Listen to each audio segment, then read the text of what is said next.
News, सच जरूरी है। दर्शकों नमस्कार, मैं हूं आपके साथ मीनल और आप देख रहे हैं MNS न्यूज टीवी। आपका बहुत बहुत स्वागत है शाम की खबरों में। और अब शुरुआत करते हैं और डालते हैं आज की ताज़ी हेडलाइंस पर एक नजर। राहुल गांधी पर परिणय फूकेगा तंज, जीत पर ईवीएम सही हार पर सवाल। लकड़गंज में जबरन चोरी का मामला सुलझा, आरोपी गिरफ्तार। हुड़केश्वर ओयो गेस्ट हाउस में छापा, मानव तस्करी के मामले में 2 महिलाओं की रिहाई।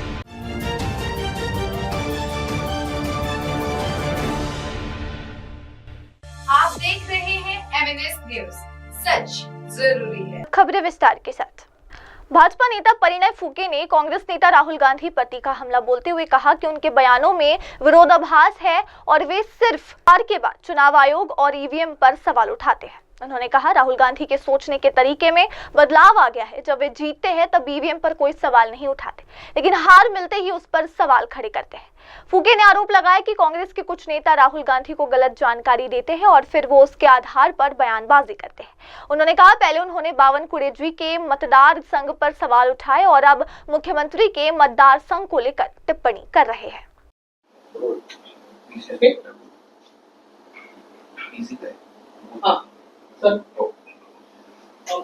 राहुल गांधींनी आरोप केला आहे की दक्षिण पश्चिम नागपूर या मतदारसंघात लोकसभा निवडणूक ते विधानसभा निवडणूक 8% मतदार वाढले आणि काही बूथवर ती वाढ जी आहे ती 20-22% आहे। बघा असं आहे की मला असं वाटतं की राहुल गांधी जी ज्या प्रकारे आता या निवडणुकीमध्ये महाराष्ट्रामध्ये ज्या प्रकारे निकाल आला तो धक्का त्यांना जोरात बसलेला आहे। आणि कारण आपण जर बघितलं मागील अनेक वर्षापासून ते ज्या वेळेस निवडणुका हरतात त्यावेळेस ते ईव्हीएम वर, कधी निवडणूक आयोगावर, कधी कोणावर असे ते काही ना काही टीका करत असतात। आता मागे ते हीच निवडणूक कर्नाटकाची निवडणूक ते जिंकली, काँग्रेस पक्ष जिंकला, त्यावेळेस त्यांना ईव्हीएम वर किंवा कोणत्याही याच्यावर काही आक्षेप नव्हता। तेलंगणाची ती निवडणूक जिंकली, काँग्रेस पक्ष जिंकला, त्यावेळेस त्यांना कोणताही इलेक्शन कमिशनवर आरोप नव्हता, कोणताही त्याच्यावर आक्षेप नव्हता।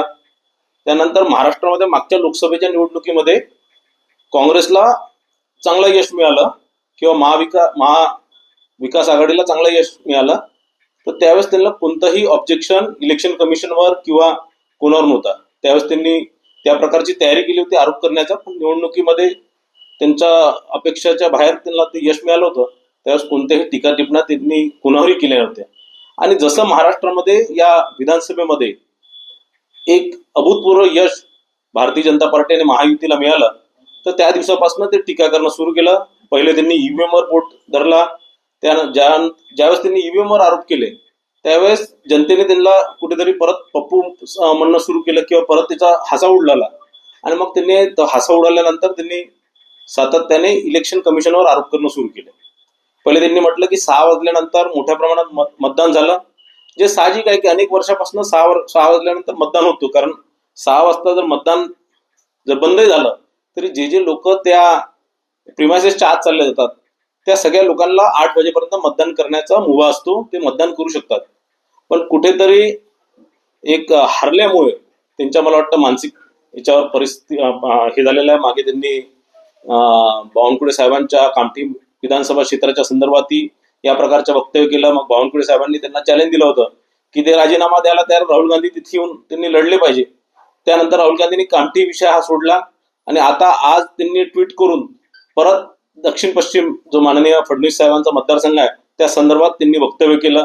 8% वाढ झालेली आहे आणि 8% वाढ झाली तर लोकसभेच्या निवडणुकीमध्ये ज्या प्रमाणात मतदान कमी झालं होतं ते विविध कारण होते कमी झाल्याचे, पण त्यावेळेस लोकांना ज्या प्रकारे निकाल आला त्यानंतर लोकही कुठेतरी सावध झाले आणि संपूर्ण महाराष्ट्रात, नागपूर जिल्ह्यातच नाही तर संपूर्ण महाराष्ट्रात कुठेतरी आपण मतदानाला गेलो नाही किंवा आपण मतदान कमी केलं किंवा आपण मतदानाकडे दुर्लक्ष केलं आणि म्हणून काय होऊ शकतं, या देशाचं काय होऊ शकतं, या राज्याचं काय होऊ शकतं हे लोकांना स्वतः आत्मचिंतन केलं। आणि या संपूर्ण नुसतं दक्षिण पश्चिमच नाही तर महाराष्ट्रात सगळ्याच विधानसभेमध्ये मोठ्या प्रमाणात मताधिक्य वाढलं आणि या मताधिक्यामध्ये अनेक गोष्टी त्यात कारणीभूत आहे। लोकसभाचा जो पराभव तो कारणीभूत आहे, एक भारतीय जनता पार्टी महायुतीबद्दलचं जे मागील अनेक दिवसापासून जे काम केलं, फडणवीस साहेबांबद्दलची सहानुभूती होती, त्या सगळ्या कारणामुळे मोठ्या प्रमाणात हा मताधिक्य वाढलेला आहे। कुठेतरी पहिले कामठीवर आरोप केले, आता दक्षिण पश्चिम VVIP मतदारसंघावर आरोप hit and run policy Rahul Gandhi हे करतायत का? बघा असं आहे की राहुल गांधींना आधीपासनं आपल्या देशात लोक पप्पू म्हणत होते, कारण ते काहीतरी इमॅच्युअर वक्तव्य करतात, इमॅच्युअर ते वागतात. आणि कुठेतरी आता या सगळ्या गोष्टीतनं काही दिवसाआधी ते थोडे सावरले होते, थोडं त्यांच्याबद्दलचं एक मत लोकांमध्ये चांगलं झालं होतं. पण परत या प्रकारचे वक्तव्य करून ते परत पप्पू आहे हे स्वतःच ते सिद्ध करत आहे. आणि ते काही दिवसाकरता ठीक झाले होते, आता परत ते पप्पू सारखे वागत आहे. आणि मला वाटतं की या प्रकारचे वक्तव्य करण्यापेक्षा त्यांनी चॅलेंज करायला पाहिजे. एक तर बावनकुळे साहेबांचं चॅलेंज स्वीकारलं पाहिजे. मी त्यांना चॅलेंज देतो की त्यांनी दक्षिण पश्चिम मध्ये येऊन स्वतः लढवून दाखवावे. त्यांचं डिपॉझिट गोल झाल्याशिवाय राहणार नाही.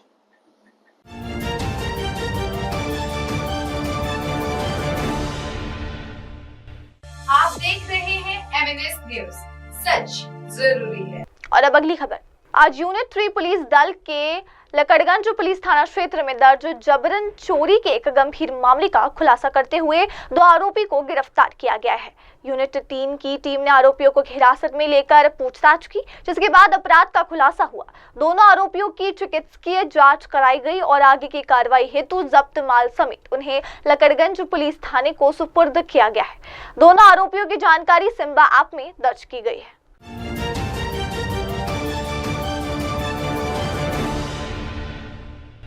आप देख रहे हैं MNS न्यूज, सच जरूरी है। और अब अगली खबर। अपराध शाखा की सामाजिक सुरक्षा इकाई ने हुड़केश्वर थाना क्षेत्र के दत्तधाम नगर स्थित ओयो ग्रीन गेस्ट हाउस में छापा मारकर अनैतिक मानवीय व्यापार के मामले का भांडाफोड़ किया है। छापेमारी के दौरान मौके से 2 पीड़ित महिलाओं को मुक्त कराया गया। पुलिस को गुप्त सूचना के आधार पर यह कार्रवाई की गई। रेड के दौरान 2 पीड़ित महिलाओं को मौके से रेस्क्यू किया गया। आरोपियों और पीड़ितों की चिकित्सकीय जांच कराई गई और आगे की कानूनी कार्रवाई हेतु संबंधित कागजातों और जब्त माल सहित उन्हें हुड़केश्वर पुलिस के सुपुर्द किया गया है। के समय सामाजिक सुरक्षा विभाग में जानकारी मिली कि हुड़केश्वर इलाके में ओयो ग्रीन गेस्ट हाउस है, वहाँ पे वेश्या व्यवसाय चल रहा है।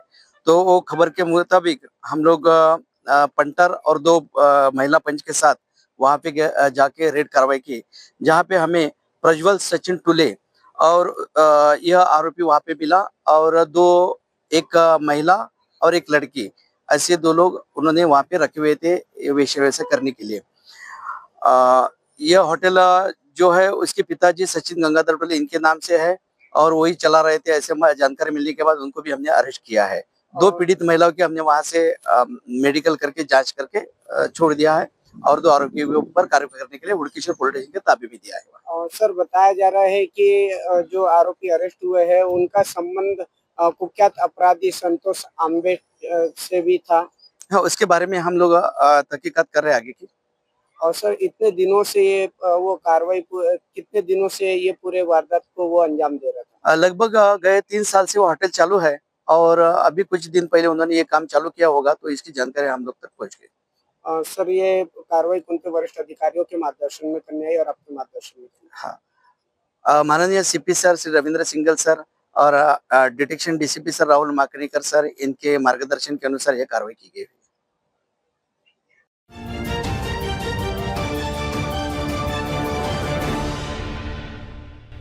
आप देख रहे हैं MNS न्यूज, सच जरूरी है। और अब अगली खबर। विदेश में फंसे भारतीयों की वापसी सराहनीय, लेकिन युद्ध रोकने में भी निभानी चाहिए थी भूमिका। जमात इस्लामी हिंद का बयान। जमात इस्लामी हिंद के उपाध्यक्ष इंजीनियर मोहम्मद सलीम ने सरकार द्वारा युद्धग्रस्त क्षेत्र में भारतीय नागरिकों, विशेष रूप से छात्रों को सुरक्षित वापस लाने के प्रयासों की प्रशंसा की। उन्होंने इसे समय पर और सराहनीय कदम बताया। मोहम्मद सलीम ने कहा कि ये अच्छी बात है कि सरकार ने समय रहते कार्रवाई की और विशेष रूप से बड़ी संख्या में छात्रों को वापस लाने का प्रयास किया, जो निश्चित रूप से सराहना के योग्य है। खैर ये तो अच्छी बात है, सरकार ने बहुत बरवक्त ये कदम उठाया, टाइमली एक्शन लिया और वहाँ जो इंडियंस हैं उनको यहाँ लाने की, ख़ास तौर से स्टूडेंट्स की बड़ी तादाद है, उनको लाने की कोशिश की गई। ये अच्छी बात है, इसको तो अप्रिशिएट किया जाना चाहिए। मगर हम ये समझते हैं कि इसके साथ साथ इस जंग को रोकने में, और क्योंकि दोनों देशों से हमारे देश के संबंध बहुत अच्छे हैं, तो एक निष्पक्ष रूप से बगैर किसी तरफ झुके हुए, और भारत की नीति तो रही है कि हम हर तरह के आक्रमणकारी और उपनिवेशवादी और विस्तारवादी जो सोच है उसके ख़िलाफ़ हम हमेशा खड़े रहे हैं। और तीसरे, दुनिया के जो कमज़ोर और पीड़ित देश हैं हमेशा उनके साथ खड़े रहे हैं। तो ऐसी स्थिति में भारत को अपनी इस पॉलिसी पर बहुत मजबूती से रहना चाहिए और उसके मुताबिक उसको एक्शन भी करने की ज़रूरत है। तो हम समझते हैं कि ये इसराइल और ईरान की इस जंग में भारत और ज़्यादा अच्छा रोल अदा कर सकता था।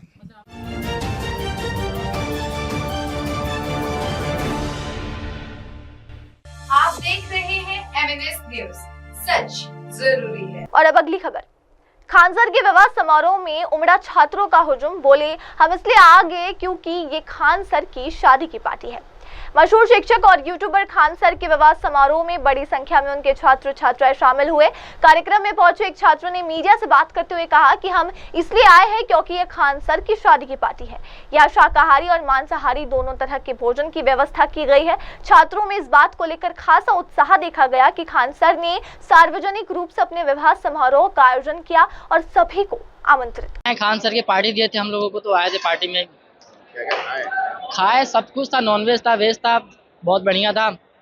खान सर पार्टी दिए थे, सर की शादी थी तो पार्टी दिए थे। सबसे पहले खान सर को तो बहुत बहुत थैंक यू, उन्होंने हम बच्चों को पार्टी दी, अपने शादी की पार्टी दी और उनको शादी की भी बहुत बहुत कॉन्ग्रेचुलेसन, शादी का भी। और खाना बहुत अच्छा था, बहुत अच्छा लगा खा के। और थैंक यू सर को, फिर से थैंक यू। अच्छा लगा खाना, मतलब हर नॉन वेज भी था, वेज भी था। और सभी लोग, हम लोग क्लास नीट जे वाले हैं, हम लोग सभी लोग आए थे। तो सबसे पहले तो खान सर को बहुत बहुत बधाई शादी पर। तो आज सर के तरफ से हम लोग को इनविटेशन दिया गया था। अच्छा खासा रिसेप्शन पार्टी में हम लोग को अच्छा खासा मेहमान नवाजी किया गया। सर के तरफ से पहले तो विशेष रूप से कार्ड दिया गया, उसके बाद यहाँ आने पर non veg, veg, fast food, सभी ड्राई फ्रूट इत्यादि प्रकार का बहुत सारे व्यंजन थे। हम लोग को बहुत अच्छा लगा। खान सर को धन्यवाद। सबसे पहले खान सर को धन्यवाद हम सभी स्टूडेंट की तरफ से। आज खान सर का सेकेंड एनिवर्सरी था और हम खुशनसीब स्टूडेंट है जो खान सर से मिलने का मौका मिला।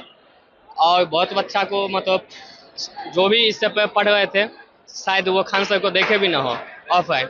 और हम खुश नसीब है, सो खान सर के एनिवर्सरी में हमको इनविटेशन कार्ड मिला, हमको मतलब खान सर को देखने का मौका मिला।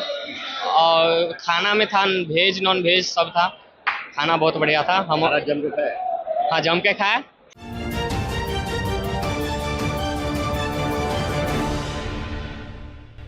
आप देख रहे हैं MNS न्यूज, सच जरूरी है। और अब बढ़ते अगली खबर की ओर।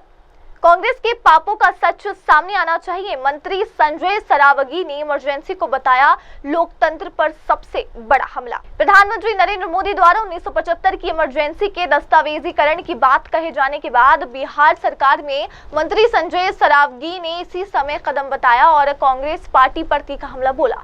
उन्होंने कहा, कांग्रेस पार्टी ने जो पाप किया वो जनता के सामने आना चाहिए। जिस तरह से पूरे देश में आपातकाल थोपा गया, राजनीतिक कार्यकर्ताओं, पत्रकारों और आम नागरिकों के लोकतांत्रिक अधिकार छीन लिए गए, वो अत्यंत निंदनीय है। देश को सच्चाई जाननी चाहिए।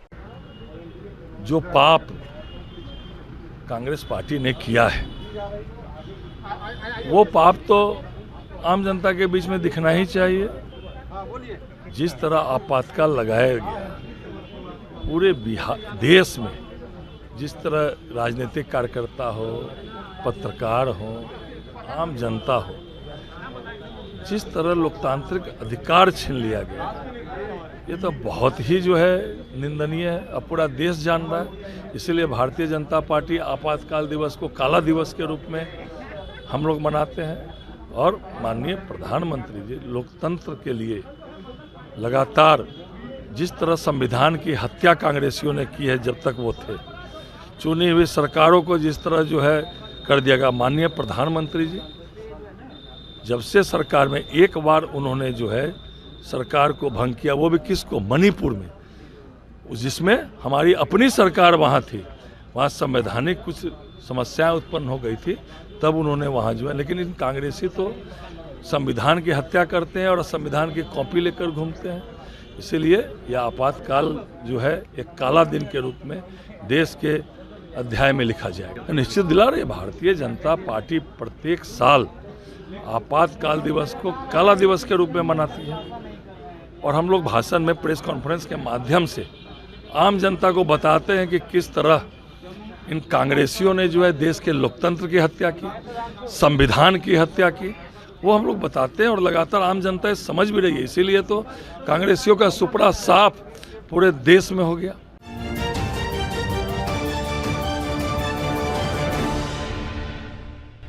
आप देख रहे हैं MNS न्यूज, सच जरूरी है। और अब अगली खबर। अलीगंज में 10 वर्षीय बच्ची की मौत पर राष्ट्रीय महिला आयोग का आक्रोश। क्या मानव अधिकारों का कोई मतलब नहीं बचा?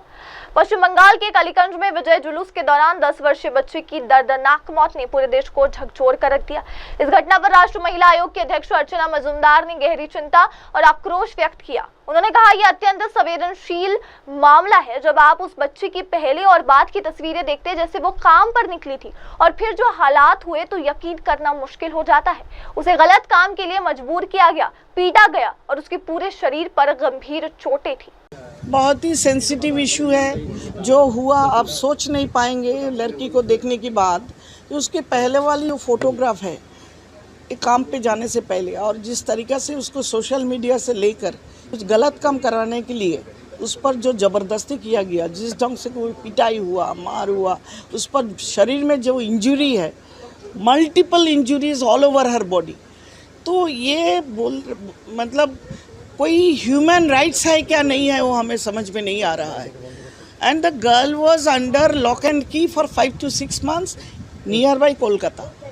What police is no information, no intelligence. Police has got, we are proud that हम सोचते हैं बंगाल पुलिस में, कलकत्ता पुलिस में बहुत इंटेलिजेंस बहुत ही अच्छा है। स्कॉटलैंड यार्ड से हम लोग कंपेयर करते थे पहले, और आज के पुलिस यहाँ पर ये लड़की 6 महीना गुम है, घर के अंदर रख के उसको गलत काम किया जा रहा। कहाँ है पुलिस का intelligence? That is my question before police. जो हो गया। लड़की बचने वाली नहीं थी। इनको आईसीयू में रखकर ब्लड उसको जो चाहिए खून देकर ट्रीटमेंट के बाद वो घर आई। शरीर तो अभी मोटा मोटी ठीक है, लेकिन मानसिक रूप से और इनका चेहरा शकल जो परिवर्तन आया ये टॉर्चर के बाद, ये कभी पूरा रिपेयर होने वाली नहीं है। She has a permanent damage, mental damage, permanent look, her damage in her look. And this loss is simply she wanted a job. She was working in a वो क्या बोलते हैं इवेंट मैनेजमेंट कंपनी में। उसको कम पैसा मिलता था, 400 रुपया पर, कभी कभी होता कम, कभी नहीं होता। गरीब घर की लड़की है, अपना प्रोफेशन के लिए किसी को बोला और वहाँ जाके ऐसा हुआ। और जो रखे हैं जो महिला और उनकी बेटा, जो दोनों अरेस्ट हुए कमीशन के वजह से। कमीशन ने आयोग में से चिट्ठी आया पुलिस के पास कि 72 आवर्स के अंदर हमें ये अरेस्ट और इसका रिपोर्ट चाहिए। फिर नेक्स्ट डे में हुई। आप लोगों को हमें पहले बताया नहीं, आज हम बोल रहे हैं। मीडिया तो दिखा रहा है, लेकिन मीडिया को पता नहीं है कि हम क्या कार्रवाई चुप से करते हैं। सो मोटो कॉग्निजेंस लिए थे। अभी हम फिर दोबारा इनके पूरे की पूरी रिपोर्ट, इंक्वायरी जांचने की रिपोर्ट, चार्जशीट पूरा मांगते हैं कि इस ढंग के क्रिमिनल की कोई मर्सी नहीं होनी चाहिए।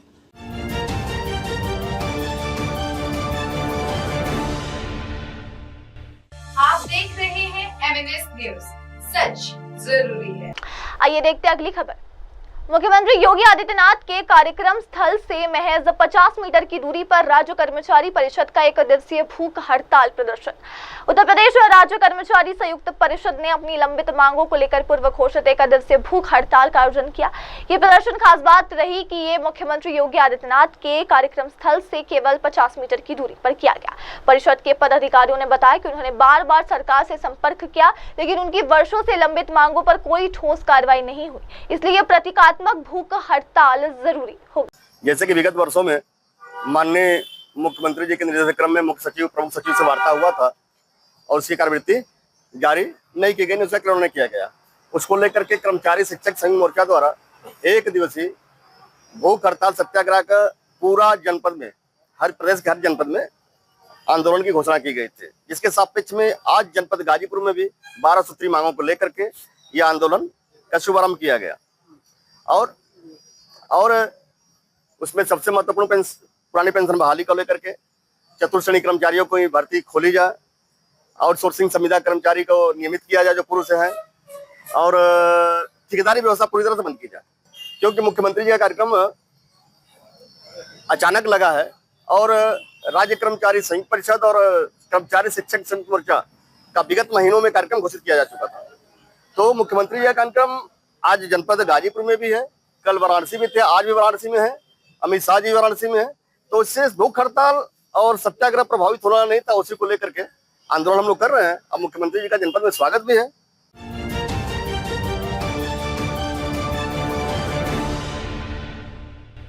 आप देख रहे हैं MNS न्यूज, सच जरूरी है। और अब अगली खबर। इंदौर की पीएचडी स्कॉलर रोहिणी गवहारी मामले पर बोली यूपी राज्य महिला आयोग की उपाध्यक्ष अपर्णा यादव। उनका आरोप साबित हुए तो की कड़ी कार्रवाई। इंदौर की पीएचडी स्कॉलर रोहिणी गवहारी और सांसद चंद्रशेखर आजाद रावण से जुड़े विवाद पर उत्तर प्रदेश राज्य महिला आयोग की उपाध्यक्ष अपर्णा यादव ने बयान दिया है।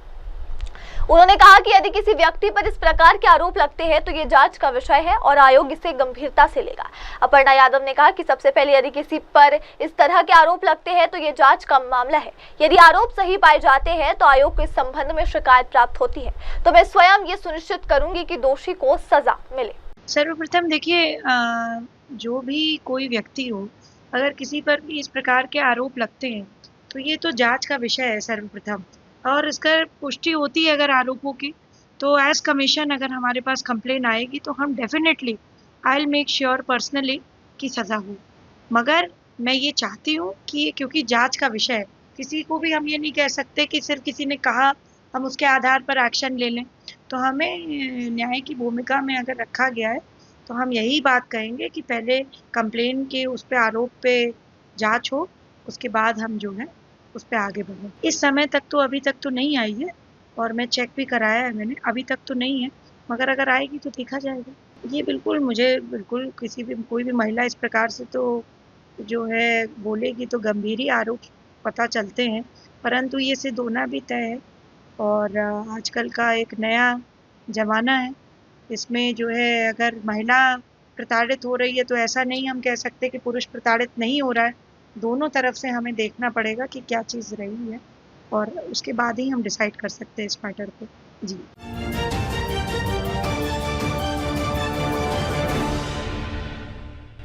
आप देख रहे हैं MNS न्यूज, सच जरूरी है। और अब आइए देखते हैं अगली खबर। खनन अधिकारी रितेश टिग्गा बोले घाट क्षेत्र में अवैध खनन रोकना चुनौतीपूर्ण, पुलिस सहयोग आवश्यक। खनन अधिकारी रितेश राज टिग्गा ने घाट क्षेत्र में हो रहे अवैध खनन को लेकर गहरी चिंता व्यक्त की है। उन्होंने बताया कि इलाका भौगोलिक रूप से चुनौती है और कई बार कार्रवाई से पहले ही खनन माफिया को सूचना मिल जाती है जिससे वे फरार हो जाते हैं। उन्होंने कहा लगातार शिकायतें मिल रही है। करीब 15 से 20 दिन पहले हमने 3 वाहनों को पकड़ा था, लेकिन ये क्षेत्र बेहद चुनौतीपूर्ण और क्योंकि यहाँ से निकलने के कई रास्ते हैं और भू आकृति ऐसी है कि हमारी टीम की मौजूदगी दूर से ही नजर आ जाती है। इससे पहले कि हम कार्रवाई करें हमारी उपस्थिति का अंदाजा लग जाता है।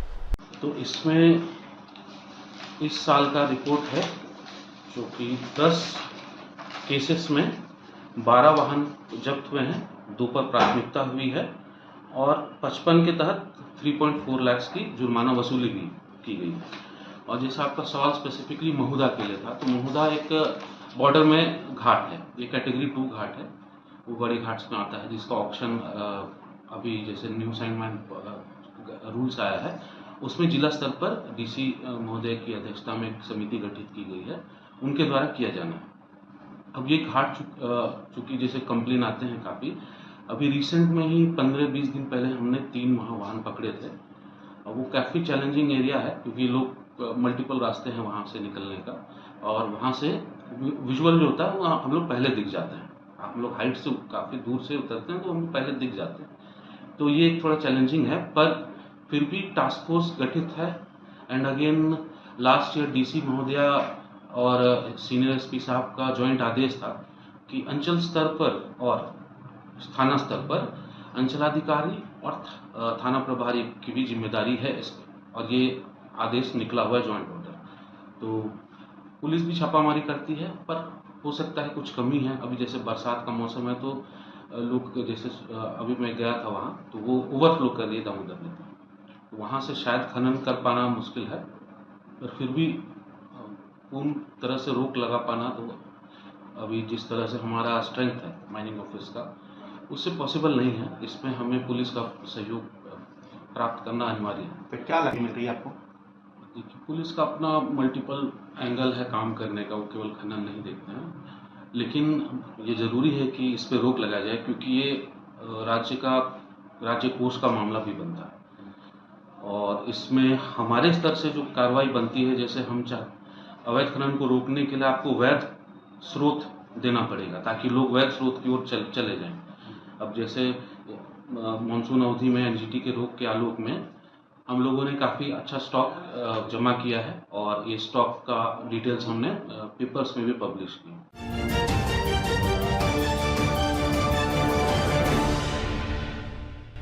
आप देख रहे हैं MNS न्यूज, सच जरूरी है। आइए बढ़ते अगली खबर की ओर। विदेश नीति में शशि थरूर से अनुभवी कोई नहीं, ऑपरेशन सिंदूर पर कांग्रेस के उनके ही शब्दों पर ध्यान देना चाहिए, भाजपा प्रवक्ता तुहीन एस सिन्हा का बयान। भाजपा के राष्ट्रीय प्रवक्ता तुहीन एस सिन्हा ने ऑपरेशन सिंदूर की सफलता पर कांग्रेस को आड़े हाथों लेते हुए कहा कि विदेश नीति जैसे संवेदनशील मुद्दे पर यदि कांग्रेस के सबसे अनुभवी नेता शशि थरूर भी केंद्र सरकार को सराहना कर रहे हैं तो कांग्रेस पार्टी को गंभीरता से आत्मचिंतन करना चाहिए।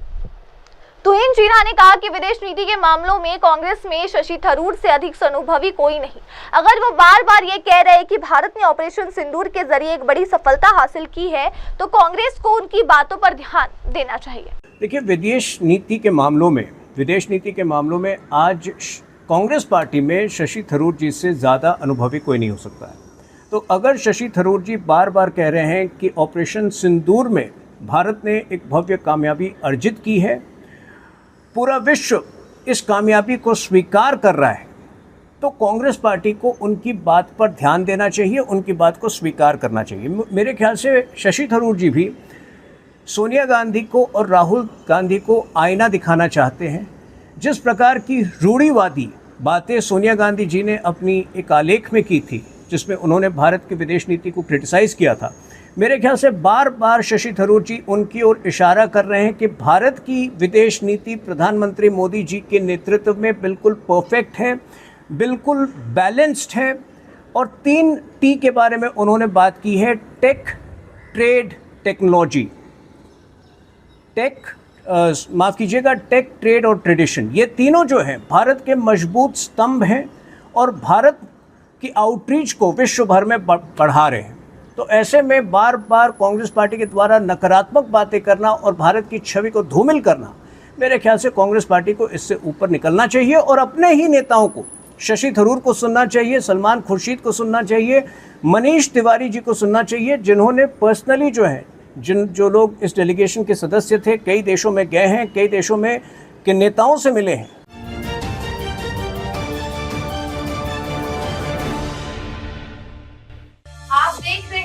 MNS न्यूज, सच जरूरी है। और अब अगली खबर।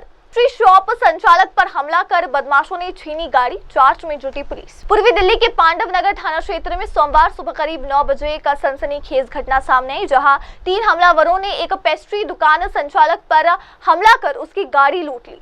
डीसीपी अभिषेक धनिया ने बताया कि हमें सुबह ही 9 बजे के आसपास पांडव नगर थाने में एक मामला दर्ज कराया गया। जानकारी के मुताबिक विनोद शर्मा नामक व्यक्ति, जिनकी उम्र 53 वर्ष है और जो एक पेस्ट्री शॉप चलाते हैं, जब वे अपनी दुकान की ओर जा रहे थे तभी 3 लोगों ने उन पर हमला कर दिया। उन्हें चोटें आई और हमलावर उनकी गाड़ी लेकर फरार हो गए। तकरीबन 9 बजे पांडव नगर पुलिस स्टेशन में इतना मिलती है, जिसमें बताया जाता है एक विनोद शर्मा नाम का व्यक्ति है, जिसकी एक पेस्ट्री शॉप है, उसकी उम्र 53 ईयर ओल्ड है।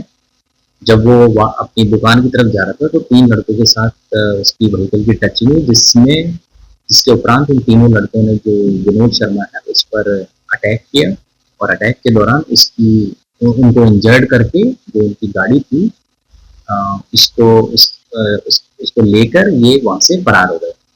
इमीडिएटली हमारी टीम मौके पे पहुंचती है। इसमें जो सीसीटीवी फुटेजेस है उन सभी को खंगाला जाता है, पूरा रूट का जो डिज़ाइन है वो बनाया जाता है। इनफैक्ट इसमें सीसीटीवी काफ़ी मीडिया में भी सर्कुलेट हुआ था इसके बाद टीम उस रूट को पता करते हुए ये पता लगता है कि तीनों लड़के उसके बाद जो है गाजीपुर खादर और खादर के बाद गाजियाबाद से होते हुए मुजफ्फरनगर और फाइनली हरिद्वार की तरफ जाते हैं। इस पूरी ट्रेल को हम टेक्निकल और लोकल सर्वेलेंस से पता करते हैं। हरिद्वार की लोकल पुलिस के सहारे हमें ये पता लगता है कि जो पर्टिकुलर गाड़ी जो ये यहाँ से अपहरण करके लेके गए हैं वो वहाँ एक पार्किंग में पार्क थी। उसके बाद 31 तारीख को हमें सफलता मिलती है जिसमें एक इसमें जो अपराधी है जिसका नाम हिमांशु है उसको हमारी जो लोकल इंटेलिजेंस टीम है वो हमारे जिले से ही उसको एप्रीहेंड कर लेती है। उससे जब हम सस्टेन इंटेरोगेशन करते हैं तो हमें और डिटेल एनालिसिस इसमें मिलती है। इसके बाद हम अलग अलग तकरीबन 15 हमने अलग अलग जगह ट्रैप लगाते हैं जो कि हरिद्वार, मुजफ्फरनगर, गाजियाबाद और हमारी ईस्ट जिले में अलग अलग जगह हम ट्रैप लगाते हैं। और कल यानी कि 23 तारीख को हमें सुबह फिर सफलता मिलती है जिसमें बाकी के जो 2 अपराधी हैं, एक का नाम सन्नी है, एक का नाम शाहनी आलम है, उनको भी हम जो है अरेस्ट कर लेते हैं और इस केस को वर्कआउट करते हैं। जो गाड़ी है वो हमने ट्रेस आउट कर ली है और इसमें जो लीगल कार्रवाई है वो भी चल रही है। आरोपी इसमें 3 हैं, शाहनी आलम, हिमांशु और सन्नी, और एक और इसमें इनका साथी है तनुज जो कि मौका वारदात पे प्रेजेंट नहीं था लेकिन उसने इनको भागने में और फर्दर जो फैसिलिटेट करने में सहायता करी, तो उसको भी हमने इसमें क्रिमिनल कॉन्स्पिरेसी के तहत अरेस्ट किया।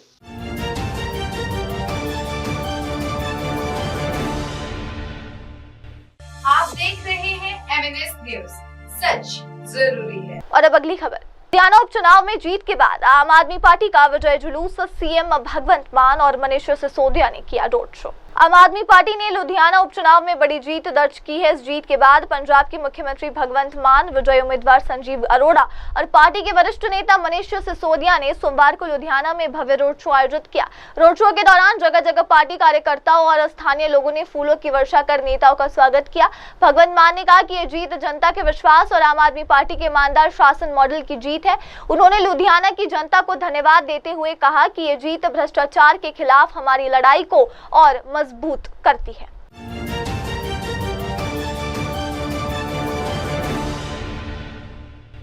आप देख रहे हैं MNS न्यूज, सच जरूरी है। आइए देखते हैं अगली खबर।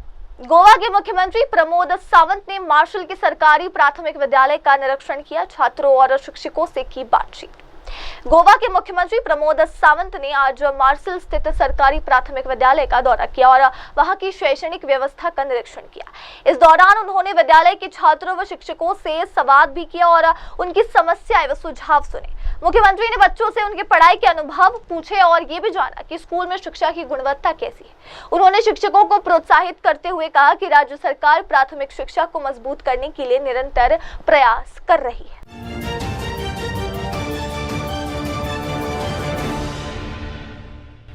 आप देख रहे हैं MNS न्यूज, सच जरूरी है।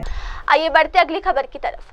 जगन्नाथ धाम दीघा प्रसाद विवाद में बीजेपी नेता अग्निमित्रा पॉल का दावा, हलाल मिठाई को भगवान जगन्नाथ का प्रसाद नहीं कहा जा सकता। बीजेपी नेता अग्निमित्रा पॉल ने जगन्नाथ धाम दीघा के प्रसाद विवाद पर कहा कि ये कोई विवाद नहीं, बस इतना कह रहे हैं कि इसे प्रसाद नहीं कहा जाना चाहिए। प्रसाद वो होता है जो भगवान को अर्पित किया जाता है और फिर हम उसे ग्रहण करते हैं। अगर राशन की दुकान से कुछ वितरित किया जा रहा तो वो प्रसाद नहीं हो सकता। उन्हें कहना चाहिए कि वे राशन के साथ मिठाइयां बांट रहे हैं, इसे प्रसाद कहकर हिंदू भावनाओं को आहत किया जा रहा है। मुस्लिम दुकानदार ये मिठाइयां बना रहे हैं तो वो इसे मिठाई कहे और वितरित करे, हमें कोई आपत्ति नहीं। कंट्रोवर्सी किस बात की? कोई कंट्रोवर्सी नहीं है। हम लोग सिर्फ बोले हैं कि ये प्रसाद मत बोलिए। प्रसाद क्या होता है? प्रसाद हम भगवान को देते हैं, भगवान खाते हैं, उसके बाद वो प्रसाद को हम लेते हैं। ये प्रसाद कैसे हो सकता है? आप इसको बनाकर आप राशन दुकान से डिस्ट्रीब्यूट कर रहे हैं, प्रसाद मत बोलिए। आप बोलिए हम लोग राशन के साथ साथ मिठाई दे रहे हैं, और प्रसाद बोलकर आप फिर से हिंदू सेंटिमेंट में आघात दे रहे हैं, क्योंकि आप मुसलमान का दुकानदारों से ये प्रसाद बोलकर मिठाई बनाए हैं। अब मिठाई बना बोलकर दीजिए, इसमें कोई हर्ज नहीं है। मुसलमान का दुकान से भी हम लोग मिठाई खरीद सकते हैं, हिंदू का दुकान से भी मिठाई खरीद सकते हैं, लेकिन लॉर्ड जगन्नाथ हमारे भगवान, उनको हम एक विधर्मी का दुकान से क्यों मिठाई बना के देंगे? क्यों? ऐसा तो नहीं चलता है। आप डेलिबरेटली मुसलमान का दुकान से मिठाई बनाकर, हलाल मिठाई, ये कौन सा शब्द है हलाल मिठाई? 15 रुपया का हलाल मिठाई जगन्नाथ का प्रसाद? कभी नहीं। अब बोलिए 15 रुपए का मिठाई है, मिठाई डिस्ट्रीब्यूट हो रहा है, क्योंकि जगन्नाथ धाम एक ही है, वो पुरी का जगन्नाथ धाम।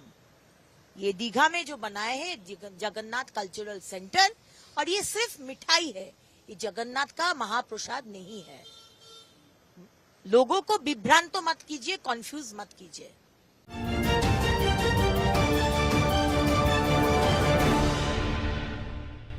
आप देख रहे हैं MNS न्यूज, सच जरूरी है।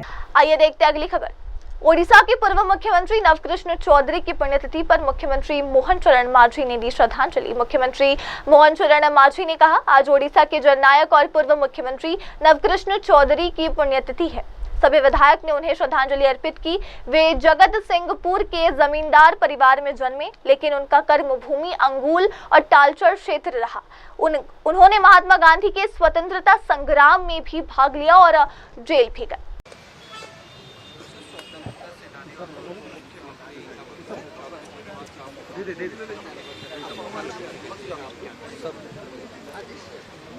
ओडिशा की विशिष्ट स्वाधीनता संग्रामी और ओडिशा की जननायक, ओडिशा की पूर्वतन मुख्यमंत्री नवकृष्ण चौधरी का आज श्राद्ध दिवस है।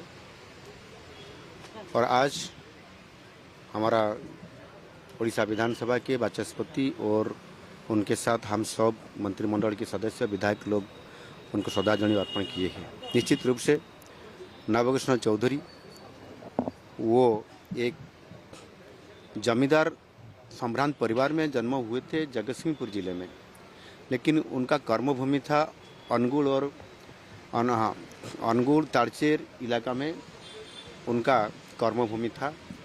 वहाँ प्रजामंडल आंदोलन में वो सक्रिय अंशग्रहण कर रहे थे, और जब महात्मा गांधी ने स्वाधीनता लाने के लिए जो आंदोलन कर रहे थे उसमें से वो शामिल होते हुए, जैसे भारत छोड़ो आंदोलन, इसी आंदोलन में जाते हुए वो बंदी भी हुए थे, जेल भी गए थे, और बाद में वो उड़ीसा सरकार आने के जो टाइम हुआ उसी टाइम में वो मंत्रिमंडल में भी शामिल थे, और मुख्यमंत्री के रूप में भी वो बहुत सारे विकास काम किए हैं, जिसमें से हम जो राउरकेला स्टील प्लांट, हीराकुद जो बहुत बड़ा डैम है, और उनके साथ साथ OUAT का प्रतिष्ठा करना, इसी साथ साथ तो ज़्यादा से ज़्यादा कृषक लोगों का भलाई के लिए काम कर रहे थे। कृषक कैसे अच्छा उनका प्रोडक्टिविटी बढ़ाएं, और उनका जो शोषण हो रहा था जमींदारी और महाजनी जो कारोबार से जो शोषण हो रहा था, उसी बारे में वो थोड़ा उनके लिए बहुत काम कर रहे थे और लड़ाई कर रहे थे। निश्चित रूप से आज एक बड़पुत्र के नाते और उड़ीसा की मुख्यमंत्री के नाते उड़ीसा के लिए जैसे वो काम किए, उड़ीसावासी उनको निश्चित रूप से हर दिन उनको स्मरण करते रहेंगे, और उनका जो आदर्श था, उनका जो विचारधारा था, उसी आधार पर सब लोग काम करेंगे, और हमारी सरकार भी उसी आधार पर काम करेगी।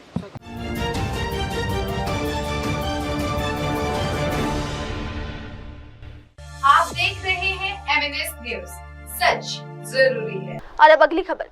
सूरत में भारी बारिश से बाढ़ जैसे हालात, निचले इलाकों में जल जमाव से जनजीवन अस्त व्यस्त। शहर में लगातार हो रही भारी बारिश के चलते बाढ़ जैसे हालात बन गए हैं। निचले इलाकों में जल जमाव के कारण सड़कें जलमग्न हो गई है, जिससे यातायात बाधित हुआ है और दैनिक जीवन पूरी तरह से प्रभावित हुआ है।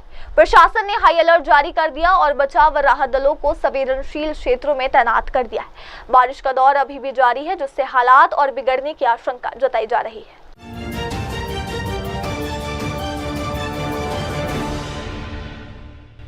आप देख रहे हैं MNS न्यूज, सच जरूरी है। आइए बढ़ते अगली खबर की तरफ। शादरा में 2 कुख्यात स्नैचर गिरफ्तार, 10 किलोमीटर की पीछा कर पुलिस ने दबोचा। डीसीपी प्रशांत गौतम की टिप्पणी सामने आई। शादरा जिले में ATM टीम ने साहसिक कार्रवाई करते हुए 2 कुख्यात स्नैचरों को गिरफ्तार किया है। डीसीपी प्रशांत गौतम ने बताया कि आरोपी अल्ताफ उर्फ फरमान और फैजान उर्फ सलमान को क्रॉस रिवर मॉल के पास उस समय पकड़ा गया जब वे मोबाइल छीनकर भाग रहे थे। पुलिस ने करीब 10 किलोमीटर तक पीछा कर दोनों को दबोच लिया। उनके पास से चोरी की हीरो स्प्लेंडर बाइक और एक रियलमी मोबाइल फोन बरामद हुआ है। कल शाम को शादरा जिले में सक्रिय 2 कुख्यात स्नैचरों को हमारी ATS की टीम ने एक साहसिक कार्रवाई में धर दबोचा है। ये दोनों आरोपी क्रॉस रिवर मॉल के पास एक व्यक्ति से जिन्हें हमारी टीम ने रंगे हाथों पकड़ा है और इनका 10 किलोमीटर मोटरसाइकिल से इनका पीछा किया हमारी टीम ने, जिसमें हमारे 3 जांबाज head constable Umesh, head constable Kuldeep और कांस्टेबल अजय ने अपनी जान की परवाह किए बिना इनका 10 किलोमीटर तक पीछा किया और विश्वास नगर क्षेत्र में इन लोगों को धर दबोचा। इनके कब्ज़े से एक चोरी की हीरो स्प्लेंडर मोटरसाइकिल मिली है और एक स्नैच्ड फ़ोन रियलमी का, जो इन्होंने स्नैच कर ये लोग भाग रहे थे, वो भी इनसे बरामद हुआ है। पूछताछ के दौरान आरोपियों की पहचान अल्ताफ़ उर्फ फरमान रेजिडेंट ऑफ मौजपुर दिल्ली और फैजान उर्फ सलमान रेजिडेंट ऑफ ब्रह्मपुरी दिल्ली के रूप में हुई है। ये लोग पहले भी 6 और 9 मामलों में इसी तरीके के मामलों में लिप्त पाए जा चुके हैं। दोनों नशे के आदी हैं और जल्दी पैसा कमाने के लिए स्नैचिंग की वारदातों को इस यमुना पार इलाके के अंदर अंजाम देते थे। इस ऑपरेशन से न केवल 2 मामलों का खुलासा हुआ है, बल्कि इलाके में हो रही मोबाइल स्नैचिंग व 2 पहिया वाहन की चोरी की घटनाओं पर भी प्रभावी रोक लगेगी। हमारी टीमें लगातार सतर्क हैं और अपराधियों की नकेल कसने के लिए प्रतिबद्ध है। आगे की जांच के दौरान और बरामदगी की संभावना।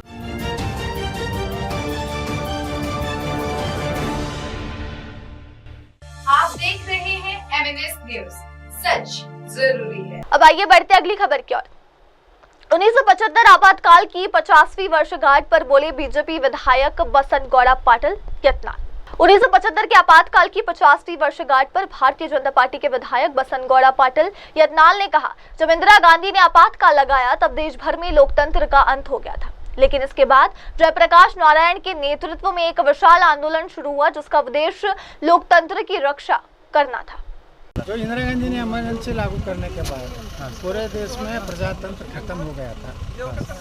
बाद में जो जयप्रकाश नारायण जी का जो नेतृत्व में पूरे देश में एक प्रजातंत्र के रक्षा के लिए जो बड़ा आंदोलन हो गया, उसके बाद भारत में एक नया प्रजातंत्र के बारे में लोगों में एक जागरूकता आ गया। पहला लोग बहुत मुग्ध थे और अनएजुकेटेड। सिर्फ उनका मन में क्या था, कांग्रेस इस देश को स्वतंत्र लेके आएगा। कांग्रेस नहीं लेके आएगा। भारत को अनेक जो युवा है फांसी को चढ़ाए, भगत सिंह, चंद्रशेखर आज़ाद, मदन लाल देगरा, जो लोकमान्य तिलक, नेताजी सुभाष चंद्र बोस, सरदार जी वल्लभ भाई पटेल। गांधी का एक ही योगदान नहीं है स्वतंत्र में, पूरे बाबा साहब अम्बेडकर जी ने उनका एक लेख में उन्होंने कहा है, अगर भारत को स्वतंत्र मिलने का जो प्रस्ताव कब हो गया ब्रिटिश वाले, जब सेकेंड वर्ल्ड वॉर में पूरा ब्रिटिश जो इंग्लैंड है पूरा बैंक करप्ट हो गया था। उस टाइम पे नेताजी सुभाष चंद्र बोस रशिया जर्मनी के साथ उनका एक अच्छा एक रिलेशन हो गया था। नेताजी सुभाष चंद्र बोस के डर से भारत को स्वतंत्र मिला, गांधी जी से नहीं। ये सत्य है, ये डॉक्टर बाबा साहब अम्बेडकर जी ने कहा है, स्पष्ट रूप से बाबा साहब अम्बेडकर जी ने कहा है, इस देश को अगर स्वतंत्र जो मिला है वो नेताजी सुभाष चंद्र बोस है, वो लोकमान्य तिलक है, सरदार वल्लभ भाई पटेल है, बाबा साहब अम्बेडकर है। गांधी नेहरू से कुछ भी नहीं हुआ।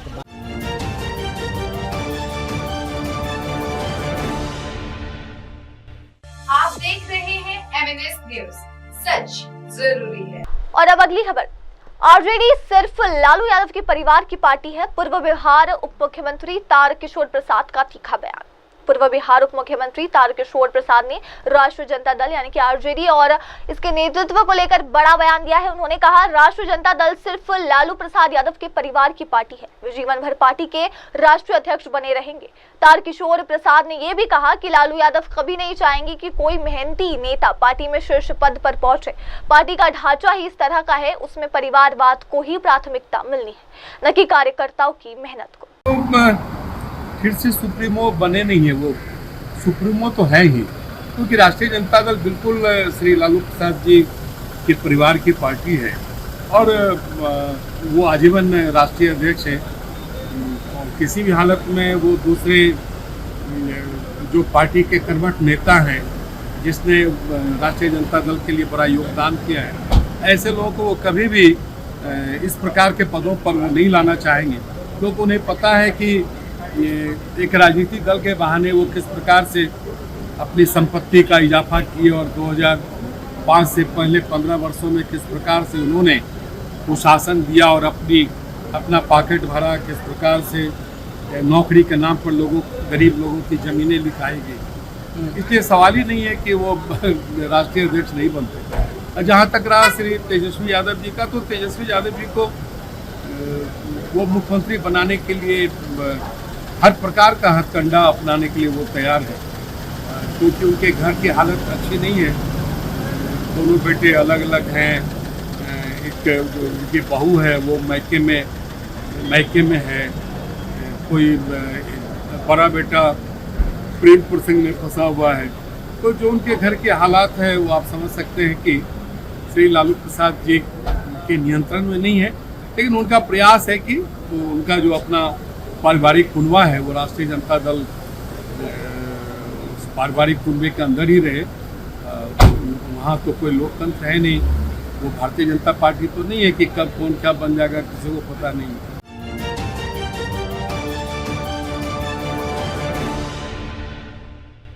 आप देख रहे हैं MNS न्यूज, सच जरूरी है। चलिए अब देखते हैं अगली खबर। ऑपरेशन सिंधु के तहत अब तक 3174 भारतीयों की सुरक्षित वापसी हो चुकी है, केंद्रीय विदेश राज्य मंत्री पवित्र ने बताया। केंद्रीय विदेश राज्य मंत्री पवित्र मरघरेटा ने ऑपरेशन सिंधु के तहत भारत सरकार द्वारा चलाए जा रहे राहत व निकासी अभियान पर जानकारी देते हुए कहा कि ऑपरेशन सिंधु के अंतर्गत आज दोपहर ईरान से 11वीं विशेष निकासी उड़ान भारत पहुंची। अब तक कुल 2580 भारतीय नागरिकों को ईरान से सुरक्षित निकाला जा चुका है। So under Operation Sindhu, the 11th flight, special evacuation flight, has arrived from Iran this afternoon, and now the total evacuated Indian nationals the number stands at 2,580. And today in the morning, the first flight from Israel had also arrived our New Delhi airport. So now with the three flights from Israel and 11 flights from Iran. So in total, 3,174 Indian nationals have been brought safely to our motherland, and along with this 3,176 Indian citizens, we evacuated 6 of neighboring foreign nationals also, 2 from Nepal and 4 from Sri Lanka. So being Bisabandhu, we are extending our hand of cooperation to our friendly nations as well. So in total, till this moment, with, by these 14 flights, 3,180 Indian nationals have been evacuated from both the countries, Israel and Iran.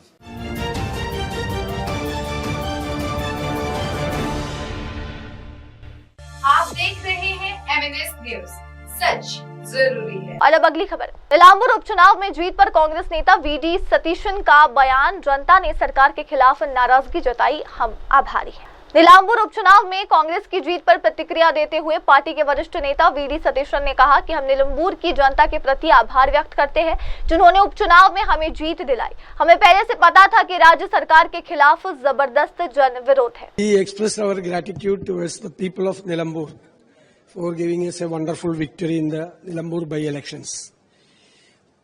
From the very inception, we said that this is a prosecution of the government which has been ruling for the last 9 years in Kerala. Our role was just like lawyers. The people prosecuted the government. Our political narrative was the government's failures in various sectors. For example, the human-animal conflict, the fiscal crisis, the people, those who are suffering, and the Maveli store, the supply materials, in the hospitals there are no medicines. There are so many issues, the KSEB, power board, power tariff, many issues. So we had a feedback from the bottom level that there is a strong anti-incumbency against the state government. This is not a good seat for UDF, because after the 2011 delimitation, it became very tough. Our strongholds were removed to some other constituencies. So this is a very good victory. And some other things are there. The CPM is repeating the narrative of the political narrative, communal narrative of the BJP.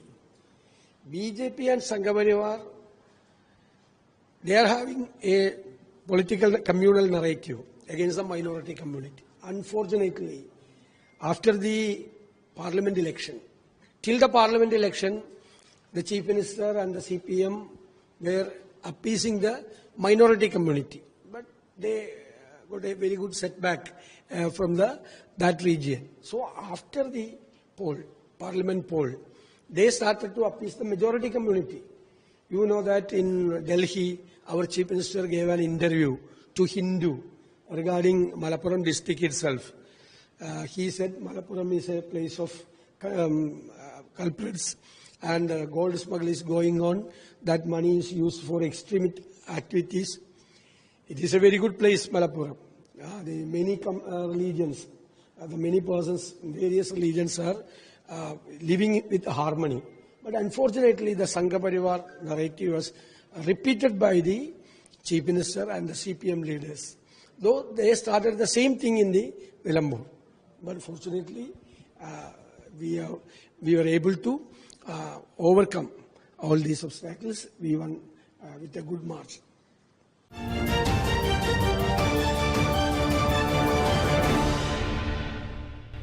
आप देख रहे हैं MNS news, सच जरूरी है।